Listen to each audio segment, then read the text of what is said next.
వాగ్దేవిని సృష్టించిన రోజు వసంత పంచమి. సృష్టించడం అంటే ఏంటి? దేవతలందరూ కూడా సరస్వతీదేవిని దర్శనమిమ్మని ప్రార్థించారు. దేవతల ప్రార్థనల మేరకు సరస్వతీదేవి దేవతలందరికీ దర్శనమిచ్చిన రోజు శ్రీ పంచమి, వసంత పంచమి. సర్వశుక్లా సరస్వతి అన్నారు. అంటే సరస్వతీదేవి తెలుపు రంగులో ప్రకాశిస్తూ ఉంటుంది. తెల్లటి వస్త్రాలు ధరించి ఉంటుంది. కాబట్టి అందరూ కూడా ఇంట్లో సరస్వతీదేవి ఫోటో పెట్టుకొని ఆ ఫోటోకి తెల్లటి పూలమాలికలు అలంకరించాలి.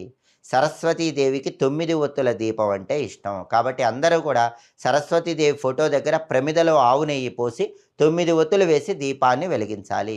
తెల్లటి పుష్పాలతో సరస్వతీదేవిని పూజిస్తూ సరస్వతీదేవికి సంబంధించిన ఒక శక్తివంతమైనటువంటి మంత్రాన్ని 21 సార్లు చదవాలి.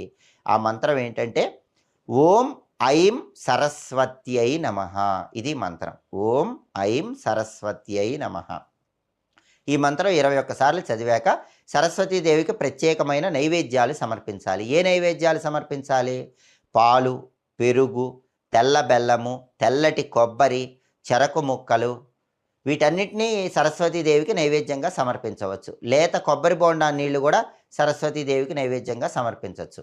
ఆవు నెయ్యితో చేసిన పదార్థాలు కూడా నైవేద్యంగా సమర్పించవచ్చు. సాధ్యమైనంత వరకు తెల్లటి పదార్థాలు సరస్వతీదేవికి నైవేద్యంగా సమర్పిస్తే సరస్వతీదేవి అనుగ్రహం సంపూర్ణంగా కలుగుతుంది. విద్యార్థులు విద్యారంగంలో రాణించాలి, పోటీ పరీక్షల్లో రాణించాలి, గవర్నమెంట్ జాబ్స్ రావాలి, కాంపిటేటివ్ ఎగ్జామ్స్లో సక్సెస్ రావాలి అనుకున్న వాళ్ళు ఏం చేయాలంటే శ్రీ పంచమి రోజు ఒక గ్లాసులో నీళ్లు తీసుకోవాలి.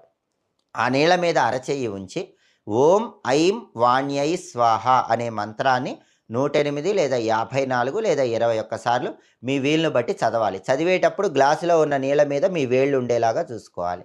ఆ తర్వాత ఆ నీళ్లు తాగేయాలి. ఐం అంటే సరస్వతీదేవి బీజాక్షరం కాబట్టి ఈ మంత్రంతో చదివినటువంటి ఆ నీళ్లకు శక్తి వస్తుంది. ఆ నీళ్లు తాగితే సరస్వతీదేవి సంపూర్ణమైన అనుగ్రహం కలుగుతుంది. ఇది శ్రీ పంచమి రోజు చేసుకోవాల్సిన పరిహారంగా పరిహార శాస్త్రంలో చెప్పారు. అలాగే ఈ శ్రీ పంచమి, వసంత పంచమి రోజు అందరూ కూడా సరస్వతి కవచం అనే ఒక శక్తివంతమైన కవచాన్ని చదివితే మంచిది, లేదా వింటే మంచిది. ఎందుకంటే ఈ సరస్వతి కవచానికి విశ్వజయం అనే పేరుంది. విశ్వాన్నే జయించే శక్తి లభించాలంటే శ్రీ పంచమి రోజు సరస్వతి కవచం చదవాలి. ఏంటండి ఈ సరస్వతి కవచానికి నిజంగా అంత శక్తి ఉందా అంటే పురాణాల్లో ఏం చెప్పారంటే ఒకానొక సమయంలో యాజ్ఞవల్క్య మహర్షి అనే ఒక పెద్ద మహర్షి ఉండేవాడు. చాలా గొప్ప మహర్షి. ఆయన సమస్త విద్యలు నేర్చుకున్నాడు. వైశంపాయనుడి దగ్గర విద్యలన్నీ నేర్చుకున్నాడు. అయితే విద్యలన్నీ వచ్చిన తర్వాత యాజ్ఞవల్క్య మహర్షి తన గురువైన వైశంపాయనుడిని ధిక్కరిస్తాడు. దాంతో ఆయన కోపం వచ్చి నువ్వు నేర్చుకున్న విద్యలన్నీ మర్చిపోతావని శాపం ఇస్తాడు. అప్పుడు యాజ్ఞవల్క్య మహర్షి ఏం చేస్తాడంటే సూర్యుడి గురించి తపస్సు చేస్తాడు. అప్పుడు సూర్యుడు ప్రత్యక్షమై సరస్వతి కవచాన్ని యాజ్ఞవల్క్య మహర్షికి ఉపదేశం చేస్తాడు. ఆ సరస్వతి